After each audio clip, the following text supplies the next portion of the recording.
Mr. Amit Shah and Mr. Modi and the entire BJP cabinet, without teleprompter, let them sing our national song fully, including the last two stanzas. I will only resign. నమస్తే friends, నేను మీ ఆనపోస్ల Venkatesh. Kharge sir కుమారుడు బెంగళూరు అంటే కర్ణాటక రాష్ట్ర home minister ఒక challenge చేసిండు. అది మామూలు కాదు. నిజానికి ఎంత నమ్మకం ఉంటే ఈ దేశ ప్రధాని మీద, ఈ దేశ హోమ్ మినిస్టర్ మీద, వాళ్ళ చదువుల మీద, వాళ్ళ తెలివితేటల మీద ఎంత నమ్మకం ఉంటే ఆ ఛాలెంజ్ చేసినా చూడండి. మీకు దమ్ము ఉంటే, మీకు దమ్ము కానీ మీకు దేశభక్తి కానీ 100% లేదు. ఉంటే మీరు వందే మాతరం మీద కానీ మీకు నిజంగా భక్తి ఉన్నట్టు మీరు నటిస్తున్నారని నాకు తెలుసు. మీకు ఒకవేళ ఉంటే దమ్ముంటే మీరు టెలికాలర్ చూడకుండా వందే మాతరం నేషనల్ గీతం మీరు పాడాలి. ఛాలెంజ్ అది కూడా. మీరు ప్రాక్టీస్ చేసి పాడతారా, ఎట్లా పాడతారా, మీ వల్ల కాదు అని ఛాలెంజ్ చేసిండు. రెండోది, మీకు వందే మాతరం మీద భక్తి ఉంటే నమస్తే సదా వత్సల అని ఉన్నది కదా ఆర్ఎస్ఎస్ సాంగ్, దాని ప్లేస్లో వందే మాతరం పెట్టాలి. మీకు భక్తి ఉంటే వందే మాతరం మీద మీకు భక్తి ఉంటే అని చెప్పిండు. మామూలు కాదు. మీరు ఒకసారి చూడండి, షాక్ అయిపోవాలి. Challenge Mr. Amit Shah and Mr. Modi and the entire BJP cabinet, without teleprompter, let them sing our national song fully, including the last two stanzas. I will only resign. This is a tactic to divert attention from Vande Mataram. Vande Mataram is the tactic to divert from Jantar Mantar protest. Vande Mataram issue is a tactic to divert from RSS misgivings. Vande Mataram is the tactic to divert from unemployment issue, economic issue. What is the rupee versus dollar rate now? 98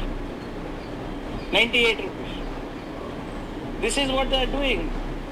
The US trade deal, where we have to buy 500 billion, I guess, dollars worth of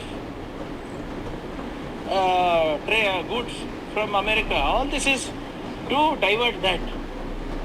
Take FIR is diversion, is it, for Vande Mataram? And who are these people to tell us about Vande Mataram? Where were BJP and RSS during the freedom struggle? In 1937, when Pandit Nehru, Netaji Bose, Rabindranath Tagore ji, Sardar Patel ji, they discussed it. This was discussed in Constituent Assembly debates also. That means all these people are anti-nationals. We don't have to learn anything from BJP.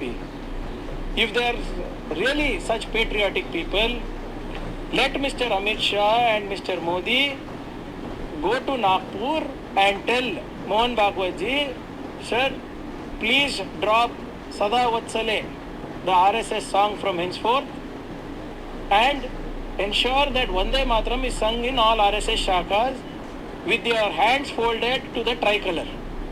ऐसा नमन कीजिए. మామూలు కాదు, సుక్కలు చూపించిండు. The one and only, the personality, educated and powerful leader in the country.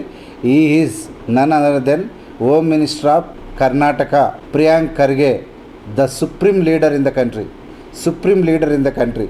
Is given very excellent answer and no one cannot speak against him because he is educated and he has patriotism within him and he always tried to support poor and he always try to abolish the poverty in the poor.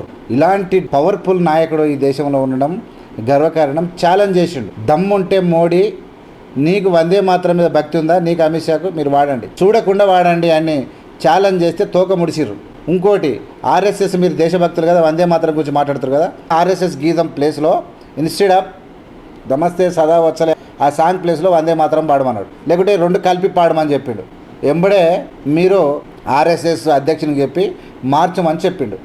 దెబ్బకు తోక ముడిసిరు. ఇదంతా ఒకటి trash. వీళ్ళ పాలనను, ప్రజల యొక్క వ్యతిరేకతను, జంజీ యొక్క వ్యతిరేకతను తప్పించుకోవడానికి వీళ్ళాడిన డ్రామా అని చెప్పేసిండు.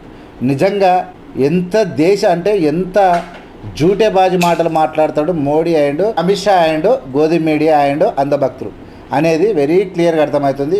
ఇజ్జత్ పోయింది, ఏం లేదు, పరువుగా వీళ్ళకు ఏమీ లేదు. నిజంగా అద్భుతమైనటువంటి ఒక dare and dashing Dalit leader ఇండియాలో ఉండడం మన అదృష్టం. Thank you so much. జై భీమ్, జై Bharat. Thank you so much.